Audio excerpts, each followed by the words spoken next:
Happy 2025. Here are the over 140 books that I read in 2024. Listen, I'm going to try to go through these as quick as possible. If you guys want like a more broke down review style of all of these books where I go through like the plots and everything of them, I would just direct you towards the monthly wrap-ups on my channel, because obviously every single month I sit down and talk about the books that I read in a more lengthy, you know, feature film-esque way. But, you know, we're going to be talking about over 140 books in today's video, so therefore I don't want to waste your guys' time and just go on and on and on. Let's talk about the 140 something books that I read this year. It's not super memorable, seeing as like I literally just took it for another book. I gave this one a 3 stars. It's definitely not a 3 stars. I don't even know sometimes what I'm thinking. What is this book? And I will start crying. I have chills on my body in weird, not in a fun way. I am so glad that I didn't permanently delete some of my Notion pages, because obviously it's the start of the year. I redid my Notion, and if those of you follow me, then you may or may not know that I track everything like precisely on Notion. That's how I have done it. I use other areas to track like Fable and Goodreads, but Notion is like where my analytics and stuff are, and I almost lost this page the other day, and then that would have made filming this video very hard. First of all, I do want to talk about some analytics. So my Notion chart says that there is 145 books to be talked about today within it. My reading goal for this year was 125, so we did hit that and go a little bit over it. So I did set a TBR at the beginning of the year. I set my like 24 books to read in 2024, and I think I read 15 out of 24, so whatever percentage that is, that's how much I read of my yearly TBR. And I actually don't have any other analytics following that. That's all we got. Let's get into all of the books that I read in 2024. I'm getting over being sick, so give me time if my voice just sounds a little bit hard to listen to in today's video. First off, I started off the year with a House of Sky and Breath reread, because we all know, or maybe you don't, maybe you do, I don't know, but at the beginning of the year, you know, Crescent City 3 was coming out, so I did my reread, and this one was a 5-star previously, and I just reread it, so it was another 5-star read. Definitely my favorite book out of the entire Crescent City series. Then moving on, me and God knows how many other people read Atomic Habits this year. Here's a fun fact. I actually had a huge video planned, not like huge, but I had a really big video idea planned for like months. So I was reading Atomic Habits to do this video, and then I read it and I was like, From here on out, if you hear me talk about any nonfiction books, whether that's memoir, self-help, whatever it may be, I don't rate nonfiction. It's just a personal thing for me. Next up, we had one of my favorite reads of the year, Yellowface by R.F. Kuang. This book was a 4 stars to me. I found this book just so interesting. I talk about this and a bunch of my other favorites in this video right here, if you guys care to go watch it. I loved how interestingly awful our main character was, and I said it in this video, but I'll say it here again.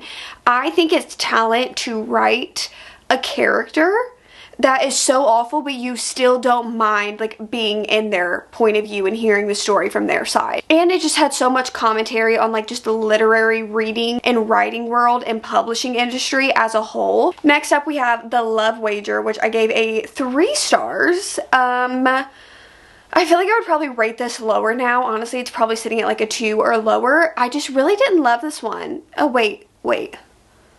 No, I'm thinking of the wrong book. Let me restart. The Love Wager. This one was a 3 stars. It's not super memorable, seeing as like I literally just took it for another book, but I feel like it's just one of those rom-coms that you read as like a palate cleanser or something like that. It wasn't bad, but it wasn't amazing. One Dark Window, I gave a 3 stars. I feel like I would rate this higher. Like when I look at these books, I feel like I look at them as like a 3.5 to a 4 stars. So I'm gonna bump this one up to a 3.5 stars because I really enjoyed it. I feel like it was different. It's like a gothic fantasy. I found the plot and magic system system very interesting and unique. The magic system has to do with like playing cards is what you can imagine, and the little like monster in this book, I really enjoyed the layered story that we see of that throughout the duology. Then I picked up 5 Survive. I gave this one a 4.5 stars. I really enjoyed this one. This is one of my favorites from Holly Jackson. I feel like she got kind of a little sinister, and it was very thrilling to read about because it all takes place in just like this RV where they can't leave the RV because it's like an assassin type of situation. It is crazy, especially for a young adult book, and I was on the edge of my seat the entire time and read it in one sitting. I really loved it. Then I read Educated, which is a memoir that I just found so fascinating. I feel like memoirs are my favorite nonfiction to read because I love just hearing different people's stories, and this one was just so gripping that I even talk about it like now. I read this at the beginning of the year, and it's just left a lasting impact on me, and I feel like even just learning about her story, it has so much commentary within her just telling her life story of how important and how much of a privilege education is. Then we have Betting on You. This is one of the young adult books that I read this year. I found it a lot of fun because I feel like this was right in my Gilmore Girls era, and the guy from this book is literally Jess from Gilmore Girls. So if you're into that, then you would probably end up enjoying this one because he has the same temperament and attitude as Jess from Gilmore Girls. Bringing back up Two Twisted Crowns, which is the second book in the Shepherd's King duology, One Dark Window, Two Twisted Crowns. I gave this one a 3.5 stars. I literally remember crying at the end of this book, so I was emotionally attached to the characters. We also throw in a new point of view in this book, which I thought added a whole lot to the story within like what we were already trying to do. The emotional stakes and the stakes within itself in the book get a lot higher in this book, and I think for a fantasy like duology or even standalones, I feel like I don't read a whole lot of just like, you know, an author just making it only 2 books or 1 book. This one was so strong where you got pretty much everything you wanted out of these 2 books. Next up, we have The Push. This is more of like a, what do you want to call it? It's like very psychological. It tells tales of like motherhood from this very like psychologically twisted way. I ended up giving this one a 3.5 stars.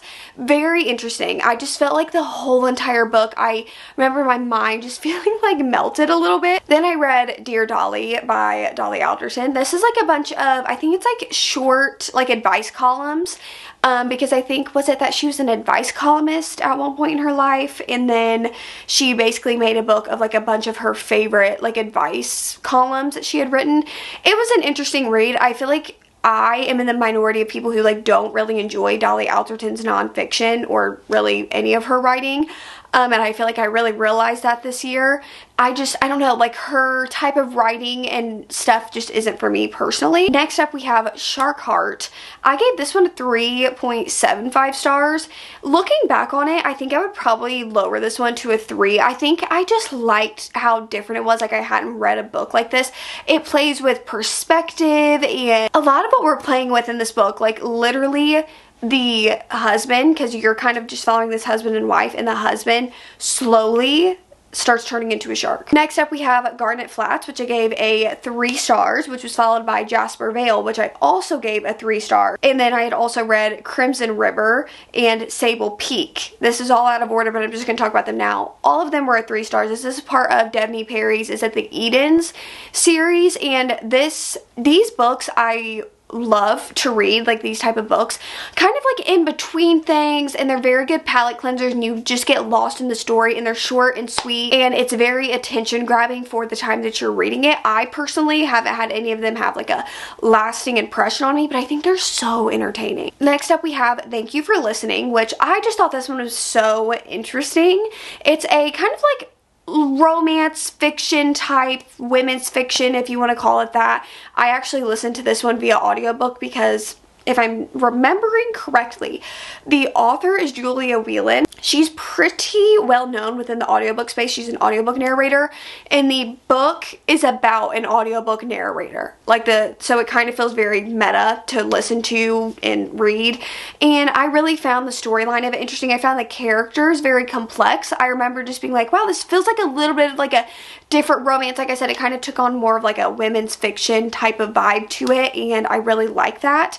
Obviously, I love Emily Henry, and I always kind of say that I feel like her books take on that more type, like they don't just feel like a romance book. So I'm a big fan of that type of format. So this one really worked for me. Then I read The Wishing Game, which I ended up giving a 4.75 stars. I really enjoyed reading this one. This one is like as close as you can get to a magical realism feeling without any magic at all involved in the story. The magic of this book is within the setting and within the love that I feel like most people hold for like series and nostalgia that you loved like as a kid, like when you read books as a child, and how like there's this like air of magic around them because it surrounds your childhood, because we talk about that within this book, and that I feel like that just kind of brings that magical element as a reader and somebody who's loved reading for a long time, and it made me emotional. I found the story very heartwarming and touching and cozy, and I just really loved it. Then I picked up House of Flame and Shadow, which I ended up, I originally rated this one a 4. I have since then went on record or whatever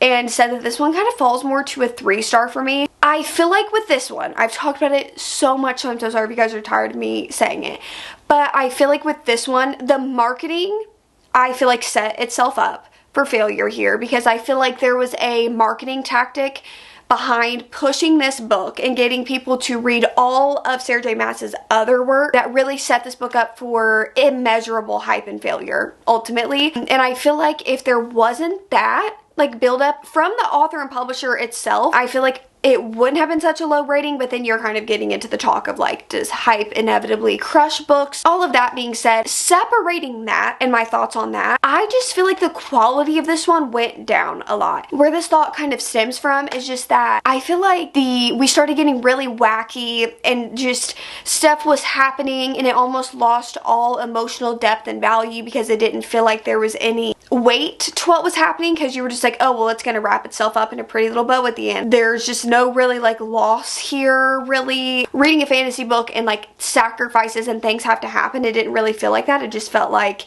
somehow everybody has like 10,000 lives since they're all immortal. I don't know.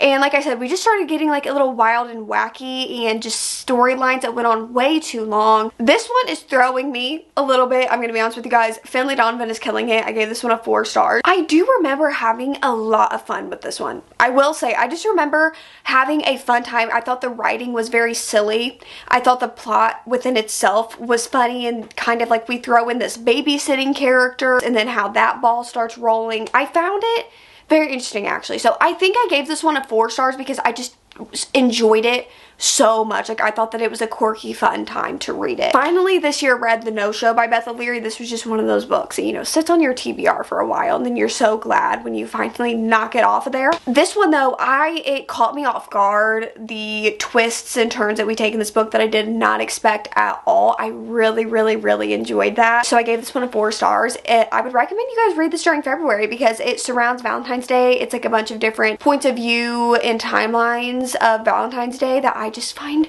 so interesting, especially towards the end. I just thought it was well done. Like I really liked it, and it felt so different for a romance because you kind of like didn't know what was happening the entire time and didn't know what to expect, and obviously in most romances you don't feel like that. So this one was a nice change of pace. And then me and a lot of other people also read Magnolia Parks Into the Dark this month and this year.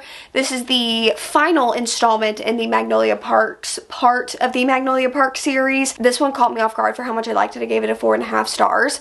I always say when I talk about the Magnolia Parks series, I really enjoy and love the series. I'm more of a Daisy Hates girl than a Magnolia Parks. I don't love the Magnolia Parks characters, and even though they are interchangeable between the two, like you see them all in the same books, who we're following in Magnolia Parks I don't love. But however, this book really changed things for me in a way I didn't expect, but I feel like was really needed to bring closure to their part of the series, especially when you're closing something out, especially in the way that this series was built up and how these characters are and behave. I feel like there are definitely some things that need to happen before you can close the book on it, and this one did a lot of emotional and character growth and a lot of doors that finally closed that you were able to finally move on in such a beautiful way. I really loved the way it was done in this book. Then I read The Breakup Tour, which I ended up giving a 2 stars. This was honestly probably one of my least favorite reads of the year. I feel like it was one of those books that took like the Taylor Swift marketing tactic, which just annoys me if I'm being quite honest, and I ended up reading it. It was like a short and sweet little romance book, and people were talking about it, and I was like, you know what, I want to read it. There was just nothing special about it at all. It's like she's a pop star, and it was like a second chance. She had known this guy before, like she became this big pop star, wants to bring him on tour with her and stuff, and I just remember being like, this is the flattest book that I've ever read. There's no emotion within this writing at all. I just really did not enjoy it. Then I picked up If Only I Had Told Her, which is the second, and can I tell you guys, it feels a little unnecessary. It's the next story for If He Had Been With Me, which was released, God, what was that? Like, is it like 10 or more years ago? That book, honestly, it got a lot of hype like 2 years ago.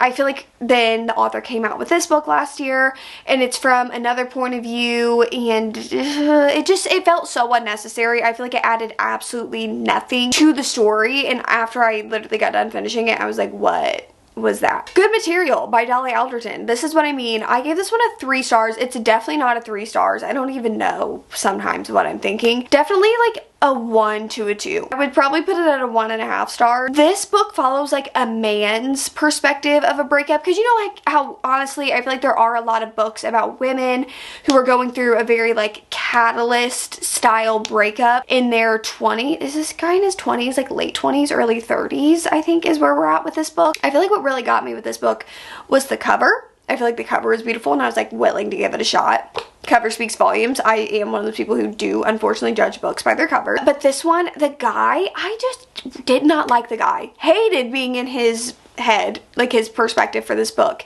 And I just found him like just the worst. He was the worst. The Fury. Listen, I was one of those people that loved The Silent Patient, which is by the same author, and I really enjoyed The Maidens, and then The Fury came out, and I was very excited because I feel like with me, again, if you guys tune into my videos, I will pick up a thriller every once in a while. The reason I don't pick up a lot of them is because I feel like there's a formula behind thrillers that make them very predictable, and it's very rare that I find one that I rate very highly. And this one, it was twisty and turny, but it was just very lackluster to me, even in the end, like when I'm thinking about it. I feel like a thriller, when you think back on it, you want to go like, it really caught me off guard. The mystery had me on the edge of my seat, and this did none of it. I just thought that the plot and setting was interesting, and also like the characters were like horrible in the most entertaining way possible, so I had fun with that. But yeah, it was a 3 star. It wasn't horrible. I feel like some of the stuff that was happening in the book, I was like, oh, okay, you know, like that's a little different, like that's kind of getting me. I thought the point of view was interesting, I think is what really got me with this book. So 3 stars, nothing really to write home about. Bride by Ali Hazelwood. I feel like I'm in the minority of people who did not enjoy this book this year. I gave it a 2.5 stars. I just found it really boring, if I'm being honest with you guys. Next up, I read Legendborn, which I gave it 3.5 stars.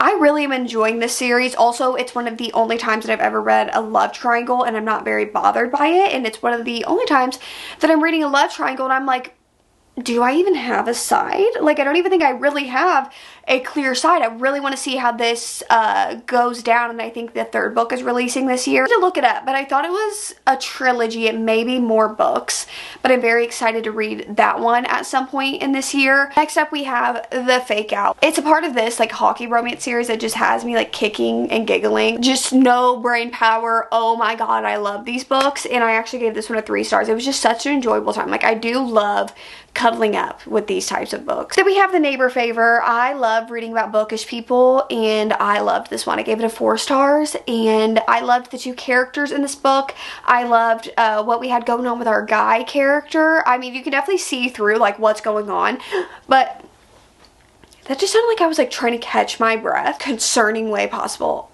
I'm okay. Hopefully. I really liked, I feel like you could see through what was going on, but it was interesting to see that all play out. And like I said, I love 2 bookish people. Like, I love books that are coded with that, so this one definitely did it for me. Ruthless Vows. I gave this one a 2.5 stars, and honestly, it is so immemorable for me, and I feel like this was a lot of people's faves in 2023. Divine Rivals, because this is a duology. Ruthless Vows fell so flat for me that I literally couldn't even believe it. I remember trying to start this at the end of last year, and it took me months to get through. Like, I kept on trying to pick it up throughout the months, and I just really couldn't get into it at all. I didn't really enjoy it. It took 2 characters that I loved and just made them some of the most like boring and mundane characters that I've ever read in my life. It was actually so so wild, like how much of a 180 this book did. Then I finally, is this the last book? Is it Mother of Death and Dawn? I finished this. This is a Carissa Broadbent series that I really loved. Finally read this one. Gave it a 4 stars. I love this series. I feel like I don't see a whole lot of people talk about it, or maybe a lot of people do and I just don't see it, but I really, really love it. It's the War of Lost Hearts trilogy. It's such an interesting and high stakes fantasy series that has a really good romance. There's a lot of like there's a lot of like fantasy, politics, magic, like very, very high stakes. Like the kind of monster of this book is so layered. I think this series is genius and I don't see a lot of people talk about it, but I really did enjoy this one. 4 stars. Loved the way that the series ended off. I always say that it feels very realistic because there's a lot of violence and very big things that happen in this book, and I feel like the way that we kind of end this off, Then I read Blood March, which is the second book in the Legendborn series. I gave this one a 3.75. We get a little bit more high stakes in this book. The magic systems we start learning about, it gets a little bit more high stakes.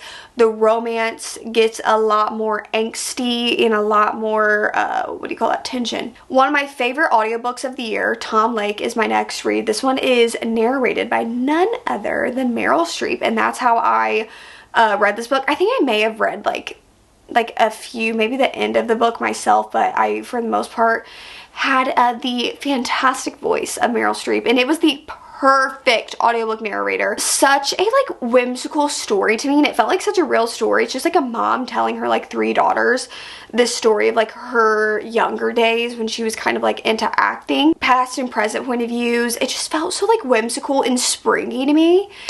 And if you guys want to pick up this book, I would recommend it in the spring, but I loved it. I gave it a 4 stars. Then I read First Lie Wins. I feel like I saw a lot of people talking about this book when I had read it, and I gave it a 3.5 stars, and I remember it was like very twisty. At the end, everything does kind of like tie together in this way where it feels very like mastermind throughout the whole entire book, that you're like, oh wow, wait, no, yeah, I appreciated that. The Nicest Couple, I gave it 3 stars because it was the most like unsettling feeling. This one's like a thriller, but you genuinely, like, you're going back and forth in these point of views and you don't even know what to think a little bit. You're just like reading it, or in my experience, just reading it to see what plays out, and a little bit of it had my jaw on the floor because it's like, wow, like you kind of see what's going to happen, but you're like, where are we gonna go with this? Like, how far is this going to go? It was a very entertaining read. I think I also did audiobook a lot of this one. This is the one I was talking about, Happily Never After. This is one that I rated 3 stars, but now would rate like a 1 to a 2 stars. I did not like this one because it's kind of this like, both of the main characters are hung up on this ex, and then they decide to like get with each other almost like in spite of these exes, and then it's like, I can never root for this relationship. Then I read Swift and Saddled, which this is like, I gave it a 2 stars. I feel like this is a 3-star read. So, see, sometimes I do raise the rating. I'm not just all about lowering them. Or no, maybe why I gave this book a 2 stars is because I really, really loved the guy in this book, but I did not enjoy the girl in this book. I feel like, yeah, here's what I think I remember.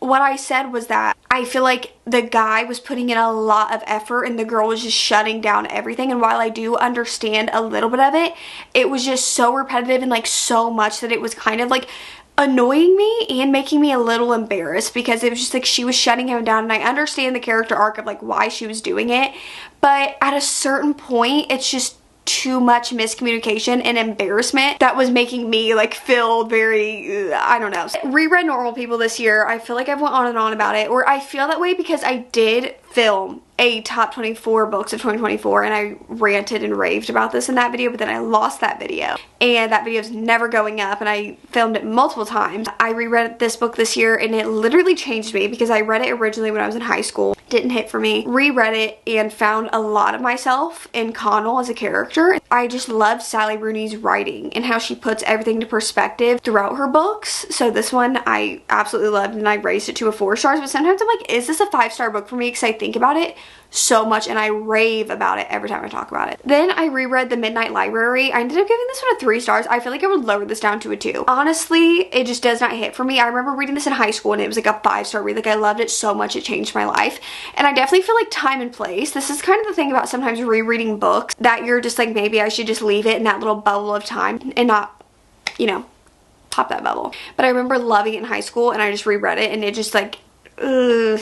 Also reread People We Meet on Vacation. This book I gave a 4 stars. I do feel like this is my least favorite Emily Henry book. I do feel like it is my least favorite Emily Henry book. I do have a newfound appreciation for it. I feel like I liked it less before I reread it, but I feel like I don't love Poppy. She's not one of my favorite characters that Emily Henry's ever written. This one definitely feels like the most like rom-com type book from Emily Henry. I said it a little bit earlier how all of her books kind of feel like just fiction with a romance plot in them as well, and they're not just strictly romance. This book felt more like it was more strictly romance. I read A Love Letter to Whiskey this year and gave this a 2.5 stars. It was just a train wreck, honestly. Like one of the most toxic relationships I've ever read in a book that just like is so not self-aware at all of it being so toxic that it was so entertaining that I had to give it a 2.5 stars. I feel like I read most of it in one sitting in the middle of the night. Then I read The Bridge Kingdom. I ended up giving this one a 4.5 stars. Definitely one of my favorite fantasy reads of the year. The Enemies to Lovers in this book, 8. Loved it. I also loved the last like 20% of this book. I still need to pick up the second book because we end off on this one because it's part of a series. We end off in a very high stakes way where I'm so surprised that I have not ventured into the second book, honestly. Read You with a View next, and this one I just found enjoyable. Again, it was one of those nice little romance reads. I just found it very entertaining. It was a really nice time and I gave it a 4 stars. Next up we have Wild Love, which was my first actual like non-reread 5-star read of the year. And I remember this was in April and I was like, I am in April. I'm in the 4th month of the year and I have not found one 5-star read yet. I was a little scared and I picked this one up, and Elsie Silver knew how to save the day. I absolutely love Ford and Rosie. I just love them. I love the type of book where it has interesting banter and also has some history between the two people, and it's like the guy has like secretly pined over the girl for years, even if like he didn't really understand the feeling when he was younger, but like you can see it as a reader. It's gonna do it for me every time. Speaking of it's gonna do it for me every time, next up we have Just for the Summer by Abby Menace, which was another one of my 5-star reads. So I was at this point in time where I was like, I need a 5-star read. Elsie Silver, Abby Jimenez were like, here you go. So thank you to them. But yeah, Just for the Summer, I love this book so much. I am a sucker for like acts of service, remembering the littlest tiny things. Like I say it all the time, the quote, to be loved is to be known.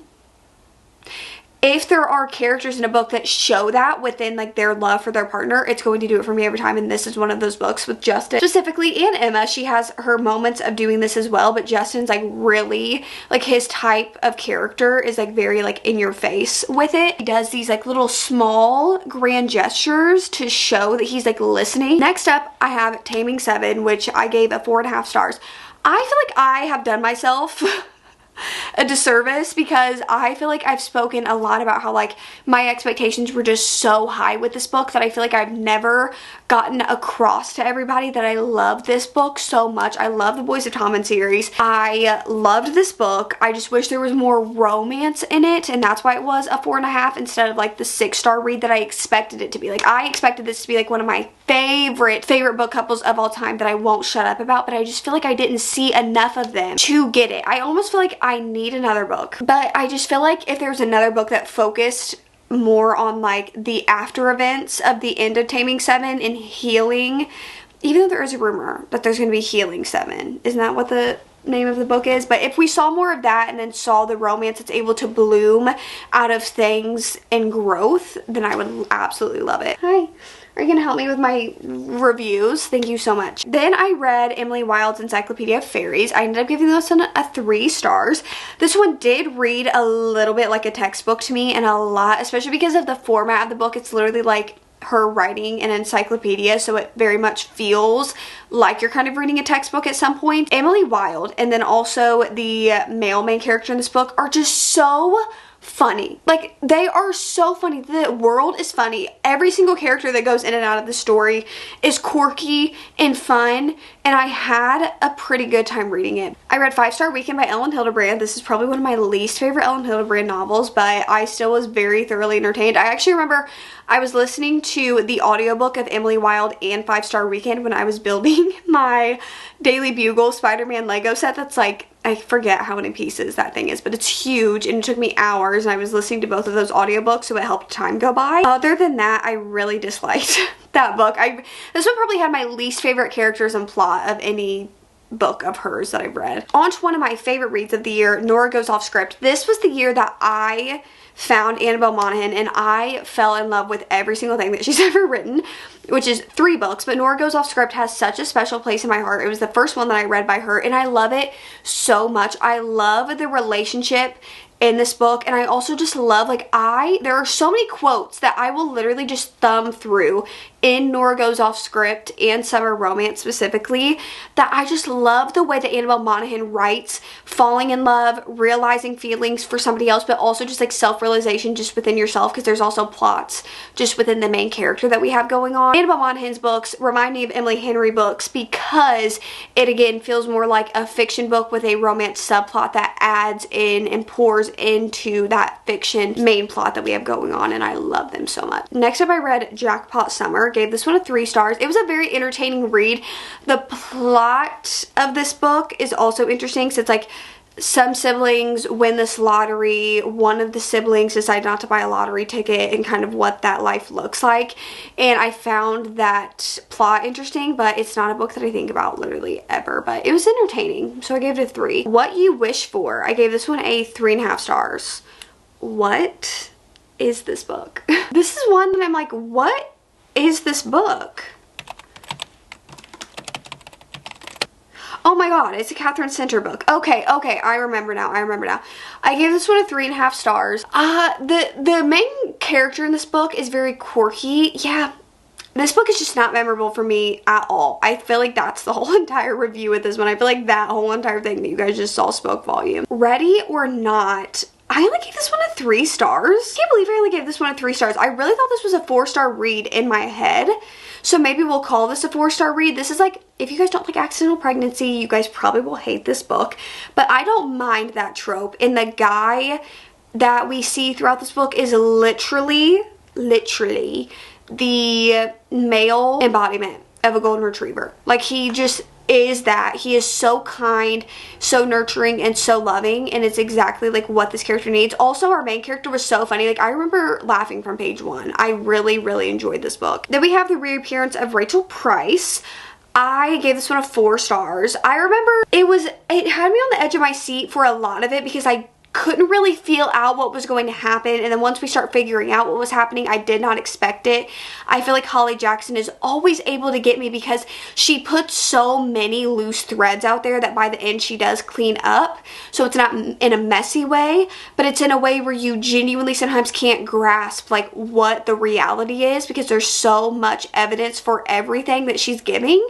And I really enjoy that in her writing, and it did it with this book as well. Next up, we have Funny Story by Emily Henry. I gave this one a 3.5 stars. But here's what I mean. I have been saying I feel like I need to do a reread because I literally just told you guys that People Meet on Vacation is my least favorite Emily Henry book, but that one's a 4 stars. I feel like the reason that I had originally gave this one a 3.5 stars is because I expected it to be a 5-star read because, like, book lovers, beach read, happy place, love those books so much. 5-star reads for me, right? So I expected this one to be right up there. This one just didn't hit that 5-star level for me, but I feel like I do need to do a reread because I'm like, it's not my least favorite Emily Henry book. So I would like to reread it through the lens of not having the hype that I inevitably attach to an author that I love and gives me a lot of my favorite reads.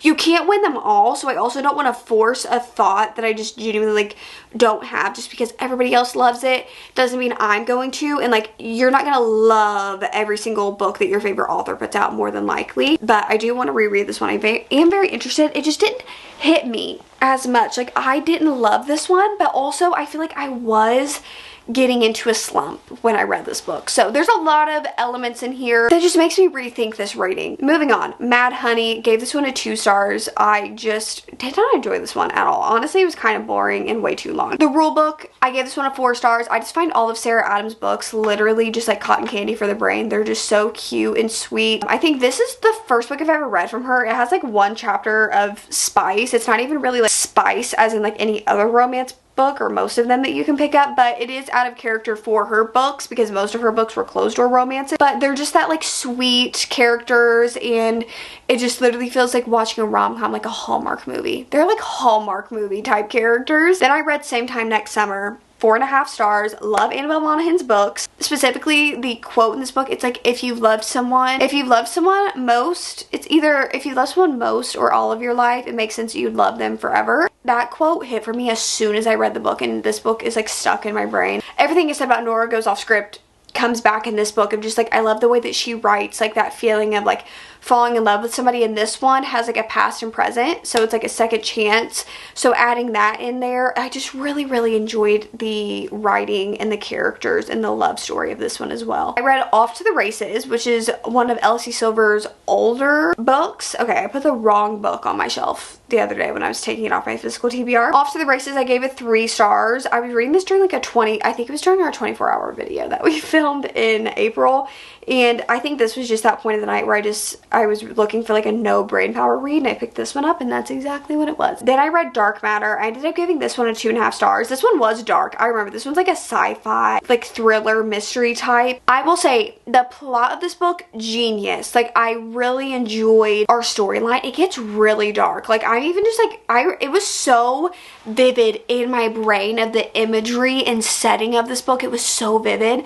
And I just remember being like, wow, like this book is dark. But honestly, all of that being said, it just wasn't what I thought, because a lot of people were hyping this book up, and I think it didn't live up to the hype for me, and I found it very repetitive. Then I read Mrs. Nash's Ashes. This is like a road trip romance. I hated the guy in this book. Like, I hated him. He was genuinely so rude. Like, he was just rude. Even the way he speaks to our main character, it's just rude. I was so perplexed that we were rooting for him like as a love interest. Summer Will Be Different, I gave it 4 stars. This was one of the first like Carly Fortune books that I really enjoyed. Wow, this was the month of May when I read 2 books. Okay, I enjoyed the way the story went. It was like a nice little beach read while I was on vacation, and then I reread Beach Read, and obviously that one was a 5 stars.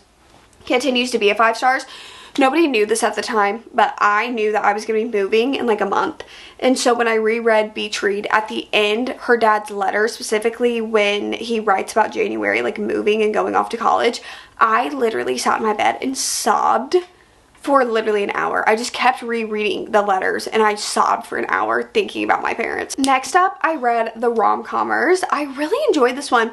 She's like a romance screenwriter, and then you kind of get our guy, and you think he's cocky, but he's very layered and exploring his history. Also, I think Catherine Center has this way of making like very adorable, quirky characters that I just can't help but love, and she definitely hit a home run with this one. Then I read Heartless Hunter, gave this one a 4 stars. I also love the enemies to lovers and tension that you feel in this book. Also, the story is just very interesting because like he is hunting her, but he doesn't know that it's her he's hunting. These kind of dynamics of like these altercations where like he doesn't know it's her.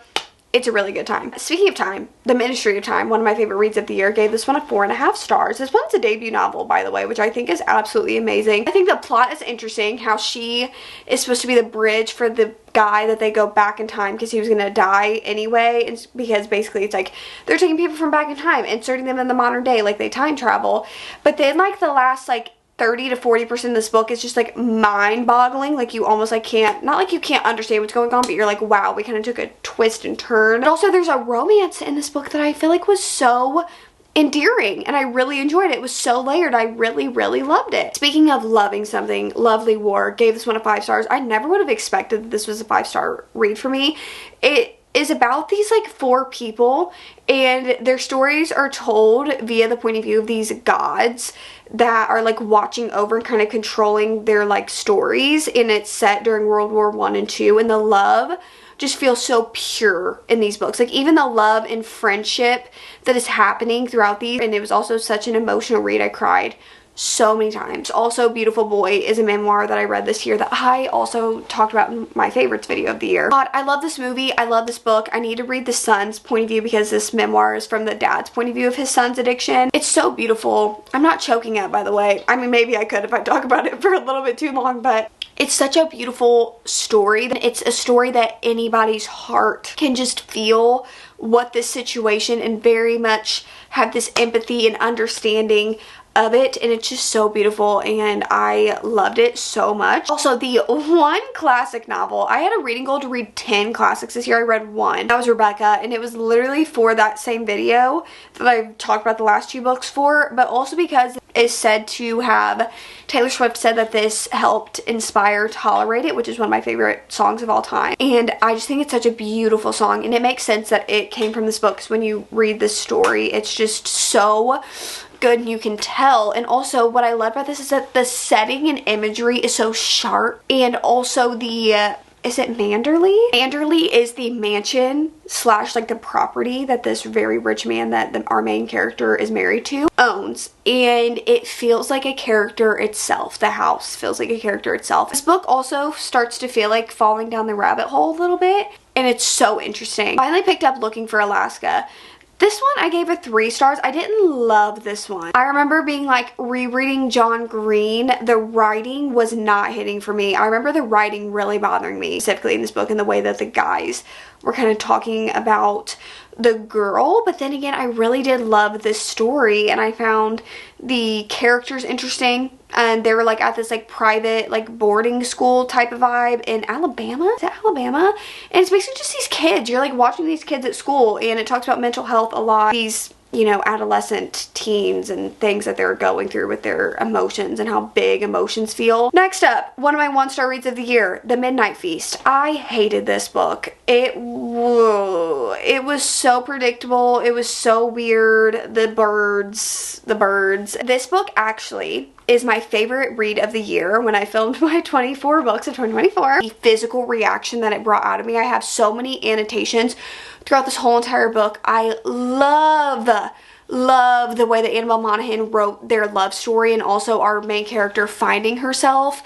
Oh my gosh, like just some of the quotes. Also, there is this thing in the book about spring and then also owning a dog, and it's like basically the idea of like owning a dog, like you know what is going to happen one day and you attach yourself to this dog, but like you are always going to do it anyway. And there's a specific quote where it's like, I know spring is coming and I know I'll always have a dog. And it made me sob. This is out of context. If you guys read the book, you guys would understand. Annabelle Monaghan knew what she was doing. She wrote that line for me specifically. And I will start crying. And I do wish, honestly, if this video was longer, I would sit here. This is why I'm so mad that I lost the top 24 books of 2024, because I think that there was literally just 10 minutes of me reading my favorite quotes from Summer Romance, because it's genuinely my favorite read of the year and I love it so much. Then I read the powerful novella, and I gave this one a 3 stars. I do feel like I want to think that this will add something, because the last book's coming out this year. I want to think it will add something, but it did kind of feel unnecessary. Like I didn't really need, I guess I didn't care too much about having this character's perspective in a novella, and sometimes in novellas I don't know, like for example, when I think of like The Crowns of Nyaxia, 6 Scorched Roses, that novella made a lot of sense, especially going into the second book in that duology. Why we have that novella, this one made no sense at all to me, but it was entertaining. I flew through it and I did have a good time reading it. Next up, we have Love Unwritten. I gave this one a 4 stars. I love Lauren Asher's books, and they're long, but I love them. I just feel like they're straight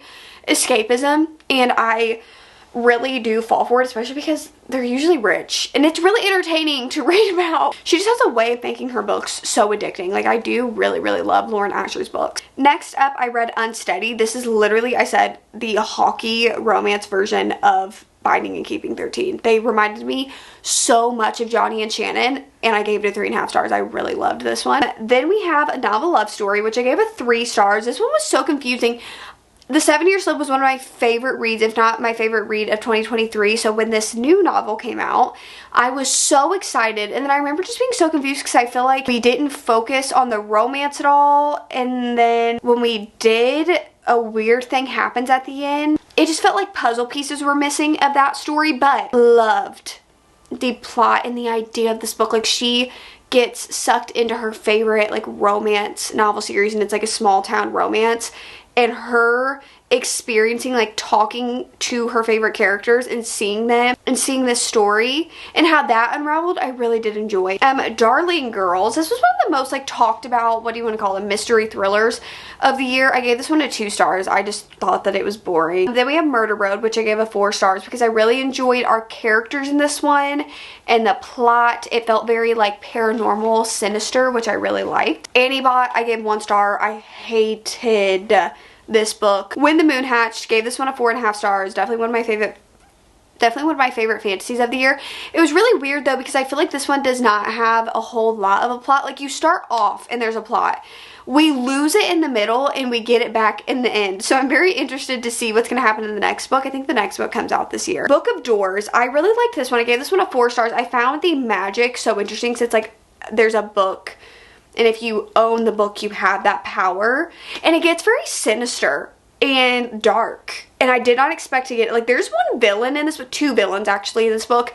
It literally feels superhero-esque, but 2 of the villains in this book were crazy. One of them in specific, I did not expect for it to get that crazy. And it did. And my jaw was on the floor. I did not expect that from this book, but I loved it. Next up, The Women by Kristen Hanna, 4.5 stars. Loved this one so much. The story of women and telling the story takes place during the Vietnam War and telling the story of women during this time. Specifically, our main character is a nurse in the military and what life looked like while she was there and when she comes back. And I love Kristen Hanna's historical fiction. With this one of The Nightingale, there's an author's note where she talks about the women that she interviewed to get stories to inspire her and like the real people stories that she heard about to help inspire the book. It's just beautiful. A love song for Ricky Wilde. This one was like a magical realism read. It was a 3 stars. I found it very entertaining, but honestly, it did not leave like a lasting impression on me. Then I reread some of my favorite childhood books just to relive that nostalgia. I reread The Fault in Our Stars, Divergent, and Scary Stories to Tell in the Dark, and If I Stay. I didn't rate any of these. I don't know why. I just didn't. I feel like because I was reading them from a nostalgia point of view that I was not even thinking about ratings. I just kind of wanted to relive and reread these stories that I loved when I was a kid. Then I read I Fell in Love with Hope. I gave this one a 3 stars.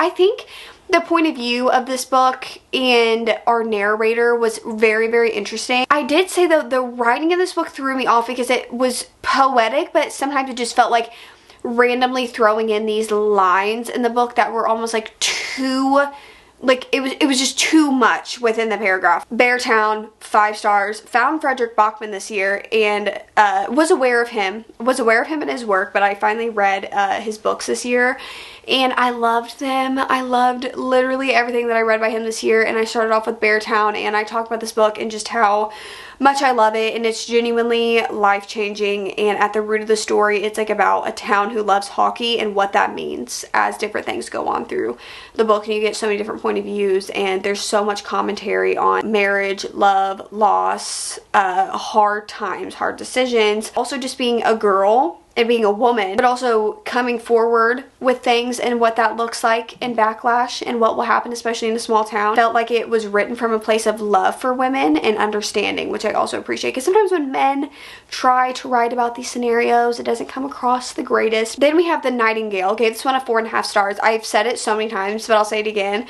I loved this book so much. It made me sob my eyes out so hard at the end that I literally had to go outside and be one with nature. I had to go like smell fresh air and touch grass. Like it was that bad where I was like, I cannot be in the house thinking about this right now. Like I gotta escape some other way, because when the sun goes down, I cannot think about these 2 sisters. Because the book itself is so emotional because it takes place during that World War II. And it's so emotional because of like so much that's going on, and you're seeing these 2 sisters deal with all of it head on and take these 2 different storylines of what they're doing during this time period. But the end of it, when everything comes together, oh my god. I mean, I have chills on my body. I can't even think about it right now. Then I read A Man Called Ove. And this is just the most heartwarming, like a grumpy old man who says he wants to be left alone. Like he doesn't want anybody to bother him, but can't help but just like help people. And I feel like doesn't even see like within himself why he's like this and how much he genuinely does like love and care for the people around him. But there are people that come into his life that help him realize these things. It's such a beautiful story and I love it so much. 11/22/63. This was very unexpected this year, but I loved this book so much. It is such an interesting plot because I told you guys like the plot that's sold to you is that the diner owner tells him, shows him this time traveling closet, tells him he has to go back in time to stop JFK's assassination, but so much more happens in the book than that. Honestly, such an emotional read. Even the romance had my jaw on the floor, and then the last like 20% of this book, I could not put it down. I stayed up throughout the night, and that may not sound like super, you know, anything really for you guys, because you're going to be like, okay, wow, you stayed up. But you have to understand me. I'm somebody that when I get tired, I'm going to bed. Okay, I love my sleep. If I can fall asleep, I'm falling asleep. So if a book keeps me up all night to finish said book, it's going to do it for me every time. Then I picked up Summer Fridays, gave this one a 3.5 stars. I loved this book. The only thing is that there's a certain thing about this book that just felt so icky to me that I could not fully root for the couple. You kind of understand, but then it's like two wrongs don't make a right type of situation. If that wasn't included, and God knows why that was included, I literally don't know why, but if that wasn't a part of it, I would have loved this book, but still give it a 3.5 stars. This year I finally finished the City of Ashes, City of Glass. I think it was like 2 or more years ago I read City of Bones, and then I never, because like something happens at the end of the City of Bones book, and you guys know, and so I audiobooked City of Ashes and City of Glass. Finally got through those, so now I can start the Infernal Devices, and I am so happy. I did enjoy these books though. I think I gave both of them, if City of Ashes a 3 and City of Glass a 3.25, because the stakes get higher in this book, and we kind of, that storyline that I absolutely hated, we finally got rid of it. And I'm gonna be honest with you guys, I feel like I see a lot of people that are like, it's okay, the Mortal Instruments books suck. If there wasn't that storyline, I would have liked the first 3 books a whole lot more. It's just that one, it actually grossed me out. Like there were so many times that oh my god, even just thinking of some of the things that happened in those 2 books, like even knowing it, and then just some of the stuff that happened in those 2 books, it was hard to get through. Then I finally read Reckless. This book took me months to finish. Gave it a 2.5 stars. I just found the whole entire thing repetition of the first book, and then it just repeated itself the whole entire time, like the same cycle of the same scenes over and over and over again. The only interesting part was the end, and that's the part that I actually got spoiled for me, but I still appreciated it, so I gave it a 2.5 stars. Fractal Sanctuary, I really enjoyed this one. I gave it a 3.5 stars. It's like one of those like small town romances with a mystery in them. They're so cozy. No brain power. I have such a good time. They're pure escapism. I think I read this one in like almost just one sitting. Play Along, I gave a 4.5 stars. I really enjoyed this one. I love the Windy City series minus Mile High. I really don't like that one, but all of the other ones I love. There is just something about these couples and their sports romance books. The sports is the least interesting part about them, and they're just so good. The American Roommate Experiment, I gave a 2.5 stars. Yeah, this one, no. We Used to Live Here, I gave a 4.5 stars. Such a creepy book that I just loved. Like I would definitely recommend it for the winter time if you guys are looking for a horror read like that. It's very creepy and eerie. It kind of feels isolating too, like that isolated feature into the book. Wild Eyes by Elsie Silver, gave this one a 5 stars. It's part of that Rose Hill series, and I really love this one. I just feel like this series is really doing it for me. Like with the Chestnut Spring series, I think Heartless was my only 5-star read, and then with this one I have 2 5-star reads off the bat. I don't know, it's just something about Elsie Silver like really perfecting her craft that I just love the way that she writes her books. It's just so enjoyable for me. Then I read The Paradise Problem. I love this one. Our main character was so funny. She added so much comedic relief to this book that was so needed, because the main characters, like the male main character's parents in this book, are just so awful in like that rich person, like snobby way. Her like comedic relief just brought so much to the story, and also just the type of like unapologetic person she was. I loved it. Just Last Night, I loved the writing of this book so much, and the storyline that we go through and how complex the emotions are that we're going through and how like sometimes grief can cloud things, but kind of seeing things for what they really are, and friendship. It's so well written and I can't wait. This year I really do want to read some more Mari McFarlane. Then we have Book Lovers. Reread this one. It went from a 4 stars to a 5, and I said this previously, but you would think that when Book Lovers came out and I would not shut the heck up about Charlie Lastra, that like anybody would expect that I loved this book. But I loved Book Lovers when it first came out because I do still stand by, I think that it's Emily Henry's best banter in a book, like banter and tension in a book that she's ever done.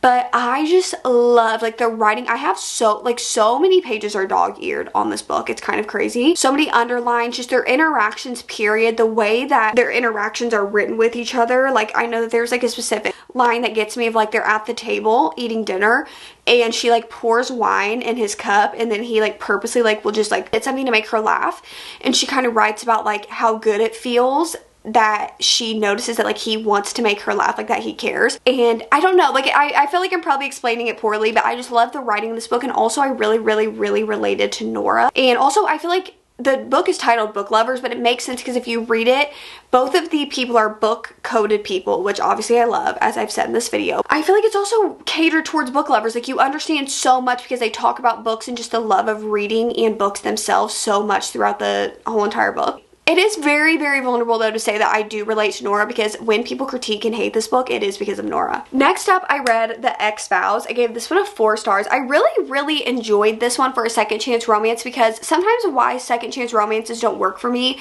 is because I'm like, there was definitely a reason that it didn't work out. You know, like sometimes when you're like, yeah, I don't know if I can get past that. This one, it felt very realistic because they had known each other for a long time. They were in a relationship for a long time, and kind of the catalyst of their relationship I feel like is definitely something that could have been fixed with time. So with that break, them seeing each other, these feelings and the work that they then did on themselves and how they come back together, and mainly the guy shows the work that he put in to be this man that she deserves, I really enjoyed. Next up, I read The Pumpkin Spice Cafe. This was just exactly what I was looking for at the time. I was so excited for fall because I read this in September. I was just looking for that like Hallmark cheesy fall romance book, and this gave me exactly that. Next up, I read Nothing Like the Movies. I gave this one a 3.5 stars. I feel like it was unnecessary, but I read it and I loved Wes in this book. I loved the storyline that we see with him, but unfortunately the way that we wrote their relationship, it just made me really hate Liz's character, and I loved Liz's character better than the movie. Then I was in a book slump, so I decided to reread the entire Boys of Tommen series. So how I already talked about Taming 7, I reread Binding 13, Keeping 13, Saving 6, Redeeming 6, and Taming 7, all in the same time period, because I was just so, like, I started reading Binding 13 because one of my approaches that I tell everybody is that when you feel like you're in a book slump, maybe reread a book that you love. And so I decided to jump into a series. Then I read Before I Let Go by Kennedy Ryan. This is another second chance romance where it was actually a couple and they get divorced, and then you see them navigating like them being divorced and having kids and kind of what made their marriage fall apart. And it was very deeply emotional, and I said it literally felt like ow. Like I was like, ow, because you kind of see like one of the characters and the characters start dating other people and how that feels in the character's point of view. Okay, that I could literally feel the pain off of the page, and also just like with other things we explore. I read Anxious People, which I ended up giving a 5 stars. This book talks a lot about mental health in such a quirky, lighthearted way that still has you feel just how deep and emotional it is.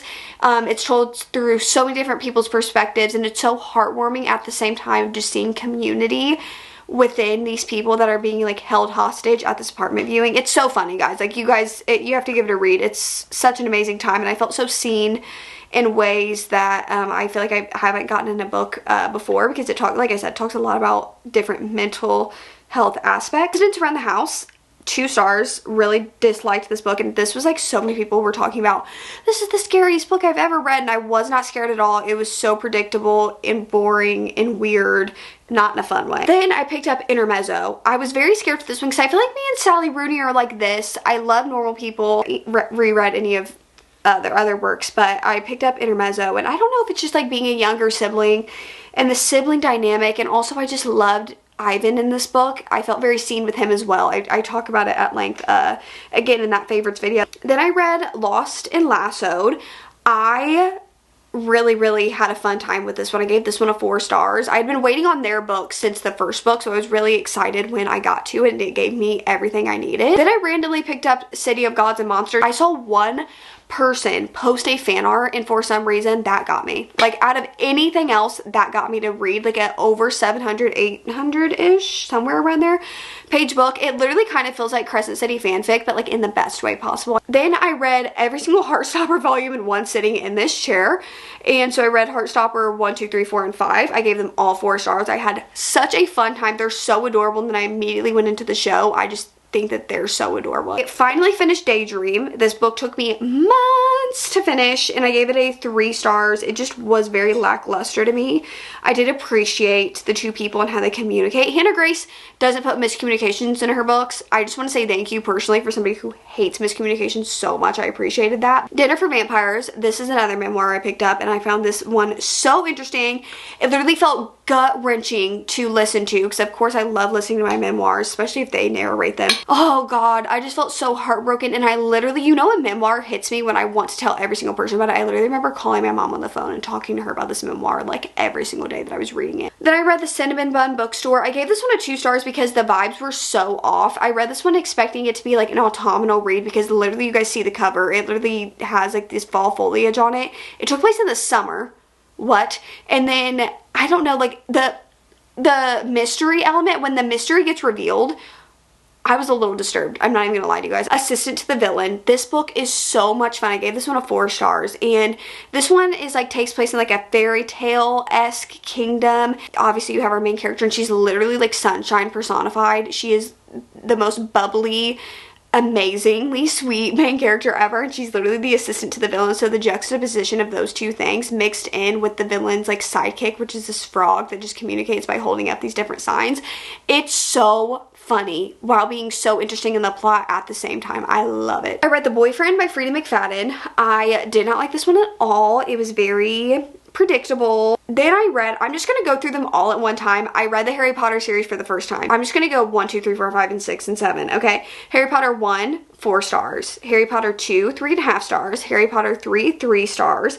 Harry Potter 4, 4 stars. Harry Potter 5, 4 stars. Harry Potter 6, 3.5, and then Harry Potter 7 got a 5, not 7 stars, 5 stars. I literally just uploaded my reading vlogs for these. They're non-spoilers, so sorry. I know that a lot of people hate that, but that's just how I decided to do it, because it's my channel. But I talk more at length about them there. So since it's so recent, I don't want to like go into it, and also it's a whole entire series, and I feel like I can't speak on one book individually, so go watch those videos if you guys are interested in a 21-year-old's perspective on reading and watching the movies for the first time. Then I read Green Lights by Matthew McConaughey. I found this format very interesting because you're learning about his life. He's telling you stories about his life, and he does these green light moments in between chapters where he basically uses what he just told you and turns it into a lesson and different quotes and things that he learned throughout his life. The Wedding People, I gave it 3 stars. What threw me off about this one is that I feel like the way that it markets itself is a lot more lighthearted than it is. It talks a lot about some, like the first like 100 pages of the book honestly are very dark and sad, and I did not expect that going into it. Like, it lets up a little bit throughout the story, but those are main themes of the story. I found it very interesting, and the characters and the way they interact very interesting. Picked up King of Sloth, gave this one a 3 stars. Again, I feel like it's just like one of those entertaining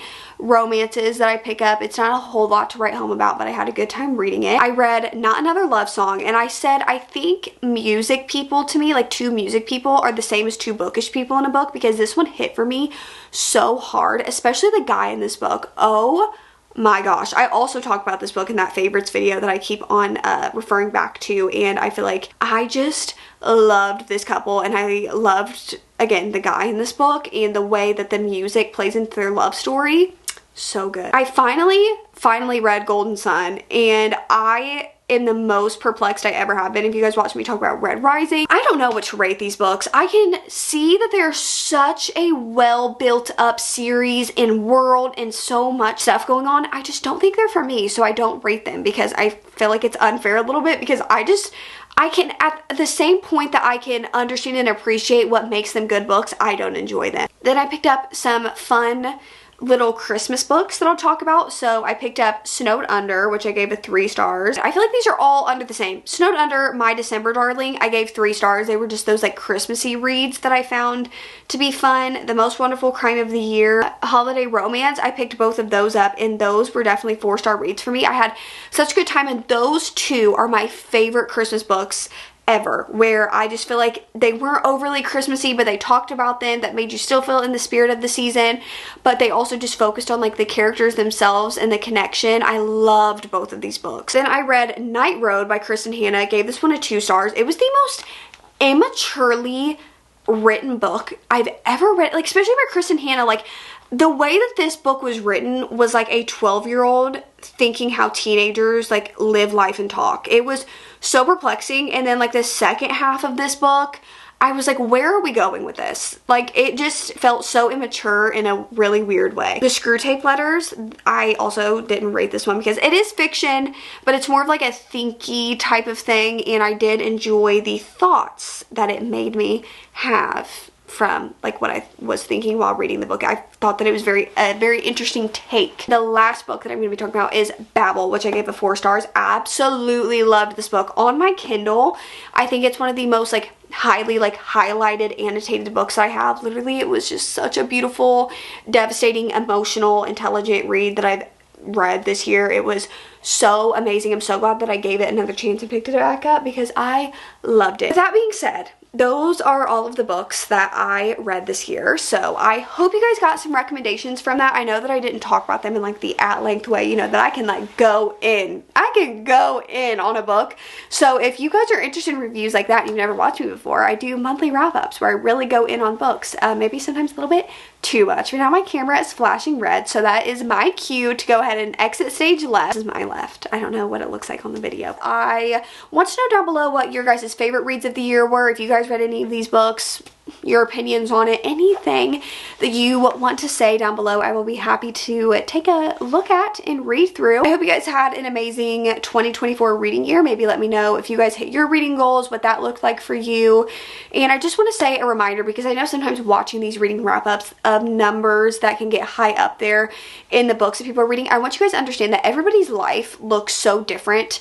And while some people may have more free time, or for some instances it is somebody's job, or they just work reading into different ways in their life, understand that the amount of books that you read in a year is so personal to you and is perfect for what you are doing. Please never allow what anybody else is reading to make you feel bad about what you're reading, because even if it's 1 book a year, that's absolutely great. I love reading, period, and regardless of the numbers that you are reaching within your reading in the year. And it's more important that you're enjoying what you're reading and finding books that you love and that you can escape into and just have a good time. So I hope that you guys are going to find that in 2025 with your new reads. Obviously, I'm so excited for what this new reading year is going to hold. But with all of that being said, I hope you guys enjoyed today's video, and I will see you guys when I see you with some more resetting videos, some more reading vlogs, and more to expect this year. So I love you guys so much. I'll see you when I see ya. Peace.